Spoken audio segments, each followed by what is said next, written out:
कुछ समय पहले एक फिल्म आई है शाहरुख खान की, जिसमें एक डायलॉग है कि बेटे को हाथ लगाने से पहले बाप से बात कर। तो वो कहीं ना कहीं आपको टारगेट करके किया गया, ऐसा परसेप्शन सबके दिमाग में रहा। जो शब्द है वो डायलॉग के बड़े रोड साइड टाइप, हमारे भारतीय संस्कृति ये शब्द ऐसे इस्तेमाल नहीं करती है। ये क्यों नहीं पूछते कि आपकी टीम पे कितने हमले हुए हैं, कितने बार आप लोग सीरियस हेड इंजरी हुई है, कितने बार आप लोगों को बॉडी इंजरी हुई है। वो टाइम पे जब खून बहता है, लहू बहता है, तभी ये पूछा नहीं जाता कि समीर वानखेड़े महार समाज से, बौद्ध समाज से है क्या मुस्लिम समाज से है। हर गर्व से राष्ट्र माँ की, अपने भारत माँ की सेवा किया हूँ, सर उठा के और गर्व से किया हूँ। मुझे क्षण क्षण का कोई भी रिग्रेट नहीं है, 1% का रिग्रेट नहीं है। विद मालाफाइड इंटेंशंस अगर मेरे पर एलिगेशन करता तो वो मेरे लिए एंटरटेनमेंट होता है।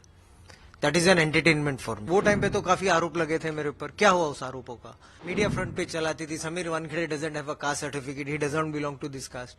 आज वो लोग कहाँ है और आज जो सवाल पूछने वाले कहाँ है? हमारे लिए तो सब केस सिमिलर होते हैं। जब संविधान की शपथ खाते हैं तो पक्षपात होता नहीं है केसेस में, तो कोई high profile low profile case नहीं होता है हमारे लिए। अगस्त 15 को 2021 को ही मुझे मेडल भी मिला बेस्ट इन्वेस्टिगेशन के लिए। पता नहीं सडनली 2 महीने में ऐसा क्या हो गया कि थिंग्स हैव चेंज्ड। एक चर्चा और भी थी बीच में कि आप लोकसभा चुनाव की तैयारी कर रहे हैं। देखिए, इस तरह मैं इसे नहीं देखना चाहूंगा एक लिटिगेंट की तरह। ये मेरा न्यायिक अधिकार है, एक सामान्य नागरिक का अधिकार होता है कि जब भी कोई किस्म के आरोप प्रत्यारोप होते हैं तो एक अधिकार होता है रिप्रेजेंटेशन का, तो वो मैं कर रहा हूं।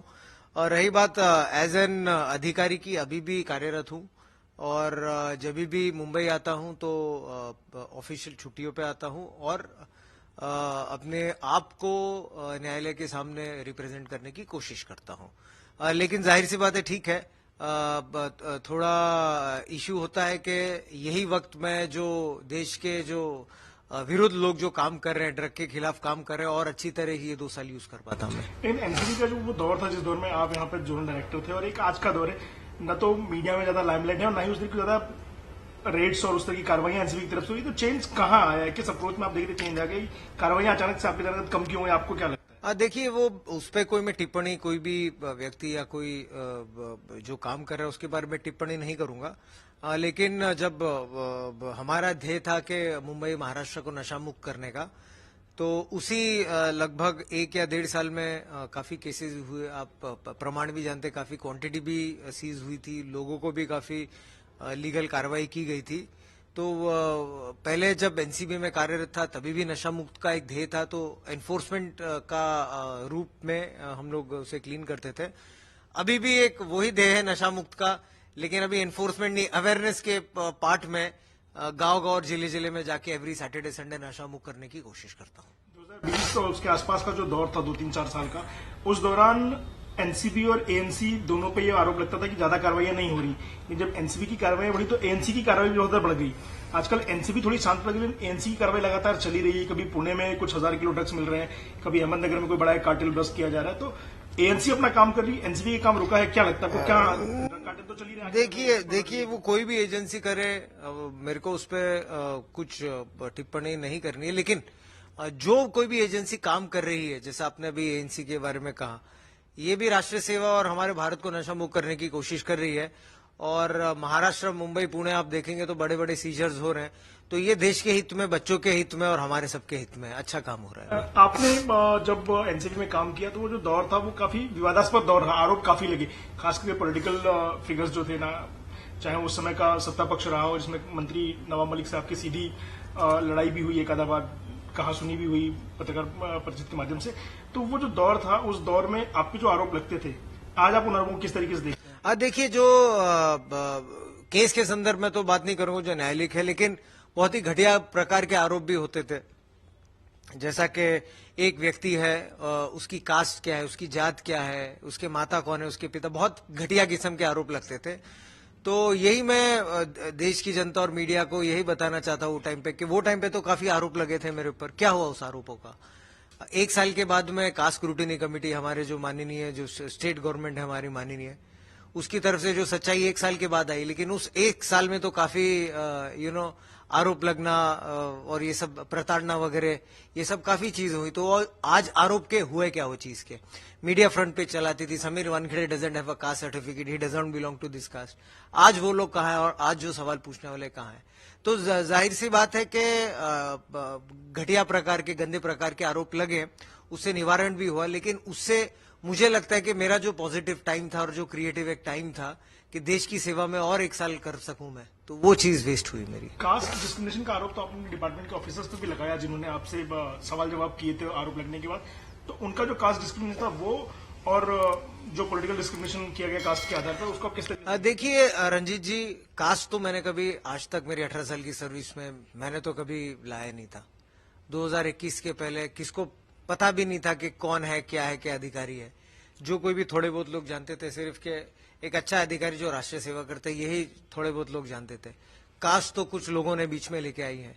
मैं तो समीर वानखेड़े सिर्फ एक IRS ऑफिसर के नाम पे जाना चाहता था, कुछ लोगों ने इसको लेके आए हैं। जब लेके आए हैं तो फिर मैं अपना अधिकार जरूर इसके बारे में, और जो प्रताड़ना हुई है उसके बारे में जरूर न्यायालय से मदद मांगूंगा इस बारे में। इतना तो हम जानते हैं कि आप केस की मेरिट पे बात करने के लिए फिलहाल उस स्थिति में नहीं होंगे, आप केस की मेरिट पे बोल पाए। लेकिन केस का जो प्रोसीजरल हिस्सा है, जैसे केस किस कौन कौन से केसेस हैं आपके जो पेंडिंग है मुंबई की कोर्ट में या दिल्ली कोर्ट में, अगर उनकी आप जानकारी हमें दे पाए कि फिलहाल किस स्टेज में है वो सारे केसेस? देखिए रंजीत जी, मैं कुछ भी नहीं कहना चाहूंगा केसेस के बारे में, क्योंकि मैं वहां पर कार्यरत नहीं हूं अभी। तो देर सर डेट्स पे क्या क्या फाइल आपने किया, कौन नहीं, जितना मुझे, अगर आप कह रहे हैं जितना मुझे एक नॉर्मल, तो 2-3 साल हो गए इस चीज को, तो मुझे याद है कि 2020 से लेके 21 तक लगभग 357 अरेस्ट हुए थे गैंगस्टर्स और पेडलर्स के, और लगभग कुछ 120 से ज्यादा केस उस साल हुए थे।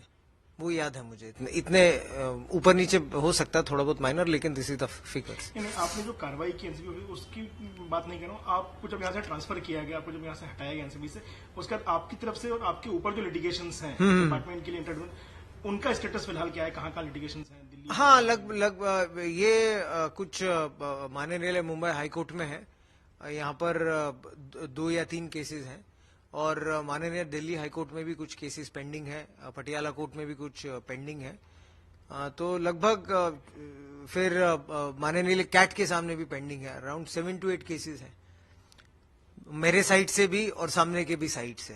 तो मुझे कोई, लेकिन इसमें कोई भी I don't feel anything about it कि एक कार्रवाई करने पे आपके पर 7-8 प्रकार की एजेंसीज और 7-8 प्रकार के केसेस सब अपना काम कर रहे हैं। लेकिन मुझे ये जरूर न्याय है इस सरकार पे भी, और हमारे जो एक भक्कम न्याय प्रणाली है उस पे भी, कि न्याय जरूर मिलेगा। सर, आज हम कोर्ट में हमने देखा कि जब मामला सुनवाई के लिए आया, तो पिछली कई सुनवाइयों में ऐसा हुआ, हम देखते रहे कोर्ट में लगातार रहते हुए, कि सुनवाई नहीं हो पाती है और सीबीआई या ईडी के जो वकील हैं सरकारी वकील, वो अवेलेबल नहीं रहते, किसी कारण से वो अनुपस्थित रहते, तो मामला टल जाता है। आज भी वही हुआ, तो टाइम लंबा खिंच जा रहा है। आरोप आप पे लगाए गए, लेकिन आरोप कोर्ट के सामने नहीं आ पा रहे हैं। मैं यही पहले भी ट्राई कर रहा था, मैं अनुरोध भी ये चीज की मैंने किया था कि जल्द से जल्द सुनवाई हो, क्योंकि जब कुछ आरोप लगते हैं तो मैं भी उसका जवाब बहुत ही इतनी इक्वल एक्साइटमेंट में देना चाहता हूँ, इक्वल अप फोर्थ होकर देना चाहता हूँ।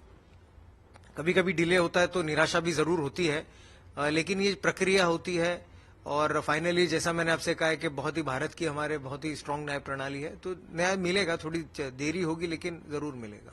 ईडी और सीबीआई के जो केसेस दोनों कनेक्टेड केसेस है, कि सीबीआई की केस को प्रेडिकेट ऑफेंस बनाया है ईडी ने, तो आपने दोनों ही मामलों को चैलेंज किया। तो उन केस की मेरिट्स पे नहीं, लेकिन आपकी जो भूमिका है इन केसेस में, जो आप कहना चाहते हैं वो हमें कह सकते हैं।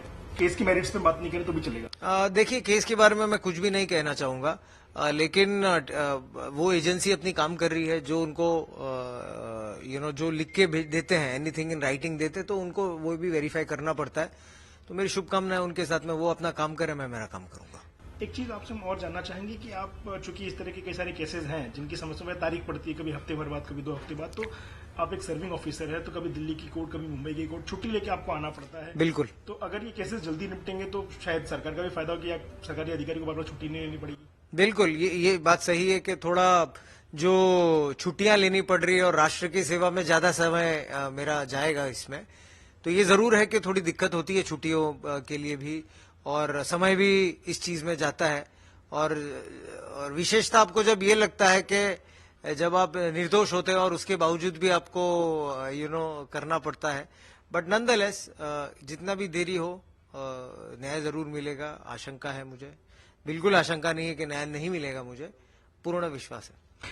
एक चर्चा और भी थी बीच में कि आप लोकसभा चुनाव की तैयारी कर रहे हैं, किसी तरह राजनीति में आना भी कहीं ना कहीं आपके दिमाग में है, बैक ऑफ द माइंड कि आप राजनीति में आकर के भी अपना भाग्य आजमाना चाहते हैं, तो उस विषय में कुछ कहेंगे? देखिए ये जो कल के बारे में, भविष्य में क्या होना है, क्या लिखा है, वो किसको पता नहीं होता है। हमें कल क्या होने वाला है वो नहीं पता होता है। लेकिन सिर्फ जैसा कि मैंने आपसे कहा है कि पहले भी राष्ट्र सर्वोपरि मेरा जो सिद्धांत है, हम सबका सिद्धांत वही है। तो किसी भी रूप और रेशा में राष्ट्र की सेवा करूं। अब एक अधिकारी हूं, कार्यरत हूं, आगे क्या होगा वो सिर्फ भगवान और नियति जानती है। मतलब आप इनकार नहीं कर रहे हैं? नहीं, मैं यानी आगे की भविष्यवाणी कैसे करूं मैं, तो उस बारे में कुछ अभी नहीं कह सकता मैं, बहुत जल्दी है इस बारे में। आपकी डिपार्टमेंट में काफी लोग हैं जो आपके खिलाफ काम कर रहे थे, उस दौरान भी ऐसा आपका उस समय आरोप लगाया आपने जब आपकी जांच शुरू हुई। अभी भी क्या आप मानते हैं कि डिपार्टमेंट के लोग आपके खिलाफ हैं, जो आपके खिलाफ प्रोसिक्यूशन या जो मामले चल रहे हैं उसमें डिपार्टमेंट के लोग कहीं ना कहीं कोई ग्रज आपके खिलाफ लेकर के आपके विरोध काम कर रहे हैं? देखिए, जो चीजें, जिन चीजों ने आघात की है, जो चीजें पीड़ित करी है मुझे, मेरे परिवार को, तो उन सब के खिलाफ मैं न्यायालय में मैंने अप्रोच किया है। और वेट कीजिए, न्यायालय जो आदेश देगा उससे पूर्ण तरह मानेंगे और इस चीज के लिए लड़ेंगे। उस समय आपने जो केसेस किए उसमें कई केस चर्चा में रहे, जिसमें सुशांत सिंह राजपूत का केस एक बहुत अहम केस था। 2 केसेस थे, 15 ऑफ 2020 और 16 ऑफ 2020। इन 2 केसेस से काफी ज्यादा लाइमलाइट में आया एनसीबी, और आपके नाम की भी काफी चर्चा, आप उस समय बात भी करते रहे। तो उन केसेस की फिलहाल क्या स्थिति है, केस नंबर 15 ऑफ 2020 और 16 ऑफ 2020? देखिए, जैसा मैंने कहा है कि इन दोनों केसेस के बारे में मुझे कुछ जानकारी है नहीं अभी। 3 साल हो गए एनसीबी छोड़ के। और केस नंबर जो 15 आपने जो कहा है उसमें तो कभी मैं था, मुझे कुछ उस बारे में नॉलेज भी नहीं है। आई हैंडल्ड केस नंबर 16। तो वो उसमें काफी अरेस्ट भी हुए थे, कुछ सीजर्स भी हुए थे, और मामला सेशंस कोर्ट के सामने है अभी, एनडीपीएस कोर्ट के सामने है वो। आपका पूरा मामला होने के 15 और 16 2020 होने के बाद जो सबसे बड़ा मामला चर्चा में आया, जिसके नाते पूरा डिपार्टमेंट कंट्रोवर्सी में आया, आप पे आरोप लगे, वो था आर्यन खान का केस। उस केस में आप पे लगा कि आप शाहरुख खान के बेटे हैं, इसलिए आपने उनको टारगेट किया और इसलिए पूरा केस तैयार किया गया। और आज वही मामला है जो विवाद इतना लंबा खिंच गया कि आपकी सर्विस तक पे बनाई है, एक तरीके से देखा जाए तो। उस मामले को आप अपने लिहाज से कैसे देखती, जब वो मामला शुरू हुआ और किस तरीके से आगे बढ़ा, उस पर आप जितना भी हमें बता पाए अगर। नहीं, देखिए रंजीत जी, मेरे लिए सब केस एक तरह है। ये पुल्स, प्रेशर्स, ये आरोप प्रति आरोप, ये मेरे करियर में पहले से चलते आए हैं। तो जब भी ऐसा कोई सो कॉल्ड सब, हमारे लिए तो सब केस सिमिलर होते हैं। जब संविधान की शपथ खाते हैं तो पक्षपात होता नहीं है केसेस में, तो कोई high profile low profile case नहीं होता है हमारे लिए। हमारे सामने सिर्फ तथ्य होते हैं, फैक्ट्स होते हैं। तो उस चीज से मुझे कोई फर्क भी नहीं ज्यादा पड़ा है, और ऐसा कुछ नई चीज हुई है ऐसा भी नहीं पड़ा है मुझे। और उसी साल मेरे ख्याल से जब अगस्त 15 को 2021 को ही मुझे मेडल भी मिला बेस्ट इन्वेस्टिगेशन के लिए। पता नहीं सडनली 2 महीने में ऐसा क्या हो गया कि थिंग्स हैव चेंज्ड। उसके तुरंत बाद कुछ समय पहले एक फिल्म आई है शाहरुख खान की, जिसमें एक डायलॉग है कि बेटे को हाथ लगाने से पहले बाप से बात कर। तो वो कहीं ना कहीं आपको टारगेट करके किया गया, ऐसा परसेप्शन सबके दिमाग में रहा, क्योंकि आप आर्यन खान के साथ सीधे ऑन लॉगर हर्ट्स थे।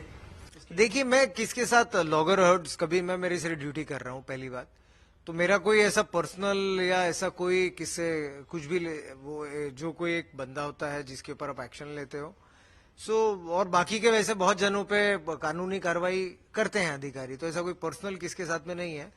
लेकिन ये जो डायलॉग है, ये डायलॉग तो मैं मूवीज बहुत कम देखता हूँ, और ये भी नहीं जानता हूँ कि किस पे क्या है। ये तो सिर्फ मीडिया 2-3 पेपर्स में मैंने देखा है। लेकिन जो शब्द है वो डायलॉग के बड़े रोड साइड टाइप, हमारी भारतीय संस्कृति ये शब्द ऐसे इस्तेमाल नहीं करती है। थोड़े सम्मान से एक दूसरे के साथ भारतीय संस्कृति सिखाती है।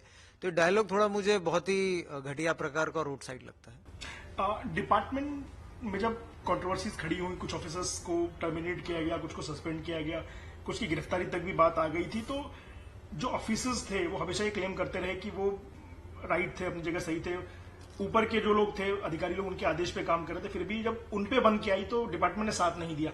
आप भी उनमें से एक थे, तो कुछ रंज है डिपार्टमेंट का सहयोग ना मिलने को लेके? देखिए, मैं इस पे कोई टिप्पणी नहीं करूंगा। जैसा कि मैंने कहा है कि जो मेरे प्रॉब्लम्स होंगे, जो मेरे इश्यूज होंगे, जो मुझे लड़ना है, मैं न्यायालय में लड़ूंगा। I would not like to make any statement in that.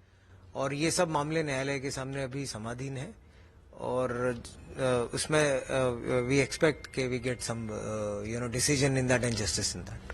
लेकिन फिर भी डिपार्टमेंट के जो लोग थे, कहीं ना कहीं आपको टारगेट किया जाए for some reason from certain people, ऐसा लगा? मैं उस बारे में कुछ टिप्पणी रंजीत साहब नहीं करना चाहूंगा। लेकिन सर, आज जो आपके केसेस जिस स्थिति में है, अगर ये आपके खिलाफ जाते हैं, कहीं ना कहीं आपकी सर्विस और आपकी लाइफ दोनों स्टेक पे है इन केसेस के चलते, तो कभी ना कभी तो आपको बोलना पड़ेगा। जरूर, जब अगर न्यायालय जिस दिन मुझे परमिशन मिल जाएगी मुझे, क्योंकि अभी एक आप जानते हो एक हलफनामा भी मैंने सबमिट किया है, और सामने न्यायालय का भी आदेश है कि मीडिया में इस केस के संदर्भ में मैं बात नहीं करूंगा। तो जैसे ही उसका निवारण हो जाएगा, जैसे ही उसका आउटकम आ जाएगा, मैं जरूर बात करूंगा देश के सामने। हाँ, लेकिन एक जो नवाब मलिक का केस था, हमारी जानकारी में वो इस लिटिगेशन का हिस्सा मेरे ख्याल से नहीं है, जो उनके दामाद को आपने बिल्कुल तो बिल्कुल। उस केस की बेसिस पे तो आप अगर हमसे बात करें तो वो केस क्या था और आप पे क्यों आरोप लगे, उस केस में क्या लगता है? देखिए, वो केस तो अगेन सेशंस कोर्ट में अभी भी पेंडिंग, एनडीपीएस कोर्ट में पेंडिंग है। उसमें एग्जैक्टली अभी ट्रायल हो रहा है नहीं हो रहा है, I don't know about it. लेकिन हाँ, जरूर इतना पता है कि कुछ कार्रवाइयां हाईकोर्ट से भी कुछ परमिशंस रिजेक्ट हुए, और अभी सेशंस कोर्ट में केस चल रहा है वो। और अगर मुझे ऐसा लगता है कि जो जब ट्रायल पे मैटर चलता है, तो वो अधिकारी जिसने केस बुक किया उस पर टिप्पणी नहीं करना चाहिए, नहीं तो इट गेट्स इन्फ्लुएंस्ड बेसिकली। एक सवाल हम आपसे जानना चाहेंगे कि आर्यन खान केस हो या जो उससे पहले के केसेस थे, केस नंबर 15 ऑफ 2020 और 16 ऑफ 2020, उनमें बहुत सारे आरोप लगे थे कि पैसे की लेन देन हुई है। चाहे किसी को गवाही के लिए बुलाया गया हो, चाहे किसी को आरोपी बनाने की बात रही हो, हर मामले में पैसे का लेन देन चलता और खुलेआम चलता था। ऐसे आरोप हर तरफ से लगते थे। उस पर आपको स्टेटमेंट करना चाहेंगे, जो पैसे के लेन देन का आरोप लगातार सारे बड़े हाई प्रोफाइल केसेस में लगा एनसीबी के उस दौर के? देखिए, मुझे तो जितना मुझे पता है कि मैं सिर्फ क्राइम नंबर 16 हैंडल किया था, और उसमें तो उसी केस में नहीं, बाकी के जितने भी केसेस हमने बुक किए, with all honesty and integrity, with all heart हमने काम किया। तो मुझे ये चीज में, और बाकी का दूसरा केस के बारे में मैं टिप्पणी नहीं करना चाहता हूँ, क्योंकि मुझे इस केस के बारे में पता नहीं है जो आप कह रहे हैं फिल्म सर, वो I am not aware of that. और रही बात, मैं यही सिर्फ लोगों को पूछना चाहता हूँ कि जो ऐसे गंदे प्रकार के आरोप लगाते हैं, जो बात उठती है या आरोप लगते हैं, तो ये शायद ये क्यों नहीं पूछते कि आपकी टीम पे कितने हमले हुए हैं, कितने बार आप लोग सीरियस हेड इंजरी हुई है, कितने बार आप लोगों को बॉडी इंजरी हुई है, कितने हार्डकोर पेडलर्स को आपने पकड़ा, कितने बच्चों को आपने रिहैबिलिटेट किया, कितने रेसिडेंट एसोसिएशन की प्रॉब्लम आपने सॉल्व किए। लोग सिर्फ एक केस के बारे में बात करते हैं और उस पर सिर्फ टिप्पणी करने के लिए जाते हैं। चलिए, हम आज पूछता था, बताइए इस तरह के जो आप इंसिडेंट्स बताए, जब आपकी टीम पे फिजिकल अटैक्स हुए, वर्बल अटैक्स हुए, और जब आप रिहेबिलिटेशन के लिए कहीं जाते हैं तो किस तरह के चले, अगर आप वो एक्सपीरियंस बस शेयर करें तो भी हम सुनना चाहेंगे। हाँ, बिल्कुल, जरूर। और ये भी वो टाइम पे जब खून बहता है, लहू बहता है, तभी ये पूछा नहीं जाता कि समीर वानखेड़े महार समाज से, बौद्ध समाज से है क्या मुस्लिम समाज से है, ये भी कोई पूछता नहीं है। जब एक संगठनाओं से, जब ये पेडलर लोगों से कोई लड़ता है तो बस जो लोग को आरोप लगाना, घटिया और गंदे प्रकार के आरोप लगाते हैं, लेकिन निश्चित ही इससे हम लोग जीतेंगे और न्याय मिलेगा हमें। रही बात, 2-3 अच्छे एक्सपीरियंसेस हुए हैं देश की राष्ट्र की सेवा में। एक तो जैसा कि एक डोंगरी में एक फैक्ट्री बस्ट हुई थी, तो वहां पर भी अच्छा कार्रवाई हुई थी, जहां पर वेपन्स मिले थे, 12 किलो ड्रग्स मिला था, 2.5 करोड़ कैश मिले थे वो टाइम पे, मनी काउंटिंग मशीन मिली थी, तो वो एक अच्छा केस हुआ था। उसके बाद में गोरेगांव में भी कुछ टीम पे हल्ले हुए थे, अराउंड 50 से 60 जनों ने टीम पे हल्ला कर दी थी, 4-5 लोग थे उस टीम पे। डिस्पाइट दैट LSD का सीजर हुआ था और जो पेडलर थे उनको अरेस्ट किया गया। उसके बाद में भी मानखुर्द में कुछ नाइजीरियन गैंग्स थे, तो वहां पर भी टीम ने काफी अच्छी तरीके से हमारी काम की थी। उसमें एक अधिकारी को जानलेवा हमला भी हुआ था, सीरियस हेड इंजरीज आई थी, काफी ब्लड लॉस हुआ था। डिस्पाइट दैट लगभग 1.5 करोड़ का ड्रग्स भी सीजर हुआ था, वेपन सीजर हुआ था, और कुछ फॉरेन गैंगस्टर्स जो ड्रग में एक्टिविटीज करते हैं उन्हें भी अरेस्ट किया गया था। तो बहुत सारे ऐसे लगभग 14 या 15 गैंग्स को उस समय हमारी टीम ने लीगली उनके ऊपर कार्रवाई की थी। तो वो टाइम पे कोई इस बारे में किसने कोई पूछता नहीं, जस्ट जो हमारे करियर के छोटे छोटे केसेस होते हैं उस बारे में लोगों को ज्यादा दिलचस्पी होती है, कुछ लोगों को। आपने जो कहा, क्या उससे अंदाजा लगाया कि आप आर्यन केस और जो बाकी स्टार्स केस को छोटा केस मानते बाकी कंपैरिजन में? देखिए, सब काम एक ही होता है, चाहे वो 1 ग्राम पकड़े या 1 टन पकड़े। हम तो ये भी कि कुछ जिम्मेदार लोग भी ये कहते थे कि सिर्फ ग्राम्स पकड़ते हैं, लेकिन मैं यही कहना चाहूंगा उनसे कि हमने 6 टन भी पकड़ा है एक टाइम पे, और लगभग टोटल अभी तक 17,000 किलो ड्रग्स का सीजर कर चुके हैं। तो का बता रहे हैं आप? मैं मेरे टेन्योर का, मैं मेरे करियर का बोल रहा हूँ, around 17 tons of drugs we have caught. So और दूसरी बात है कि ये भी कभी कभी लोग क्रिटिसाइज हमें करते हैं कि एनसीबी, जब मैं एनसीबी में था तो हमारा काम ग्राम पकड़ना नहीं है ये, तो हमने उसमें वो टाइम पे भी टन्स में भी पकड़ा है और ग्राम्स में भी पकड़ा है। अगर एनडीपीएस एक्ट ड्रग्स को हर प्रकार से प्रोहिबिट करता है, तो चाहे 1 ग्राम हो या 1 टन हो, पकड़ना तो पकड़ना है। और जो गरीब घर में, जो परिवार में जब बच्चा ड्रग्स पीता है तो वो टन्स नहीं पीता है, ग्राम पकड़ता है, ग्राम पीता है। तो एक जिंदगी बचाने के लिए चाहे वो 1 ग्राम हो या 0.1 ग्राम हो, हम लोग कार्रवाई करेंगे इस पे। जो किया वो सही कार्रवाई की। आपको लगता है कि आपका जो एनसीबी का टेंडर था, आपको उसको लेके कोई रिग्रेट नहीं है? आपने जो कुछ चाहा, जितना चाहा उतना किया आपने? मुझे मेरे पूरे जीवन में कोई भी चीज का रिग्रेट नहीं है। हर गर्व से राष्ट्र माँ की, अपने भारत माँ की सेवा किया हूँ, सर उठा के और गर्व से किया हूँ। मुझे क्षण क्षण का कोई भी रिग्रेट नहीं है, 1% का रिग्रेट नहीं है।